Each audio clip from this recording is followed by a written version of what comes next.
Madam మీరు తినిపించండి మేడంకి పెట్టండి మేడంకి పెట్టండి పెట్టినట్టు ఫోటో తీయండి మేడం.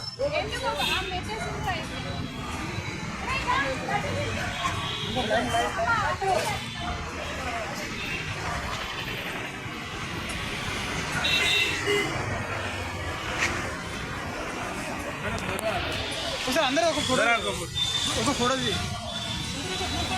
అదే గ్రూప్ ఫోటో.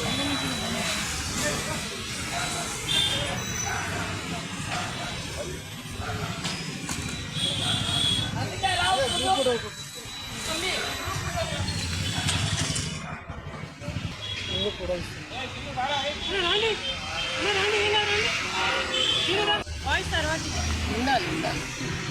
ఈ రోజున ఈ గెలుపు చంద్రబాబు నాయుడు గారు అఖండమైనటువంటి మెజార్టీని గెలవటం అన్నది ప్రజలు ఇచ్చినటువంటి గొప్ప తీర్పు. ప్రజాస్వామ్యానికి ఉన్నటువంటి నైతికత, అరాచకాలకి అన్యాయాలకి అడ్డుకట్ట కింద జగన్ రాక్షస పాలనని అమావాస్య రోజున దీపావళిలాగా ఒక నరకాసుర వధగా ఈ రోజున తెలుగు రాష్ట్రాల ప్రజలు జరుపుకుంటున్నాం. ఇక తెలంగాణలో కూడా తెలుగుదేశం పునర్జీవం మొదలు కాబోతుంది. ఒకవైపు తెలుగుదేశం, బీజేపీ, జనసేన అఖండ విజయం అన్నది రాష్ట్ర ప్రజలు ఒక మంచికి పట్టినటువంటి పట్టం. ఫోటో తీసుకోండి మేడం.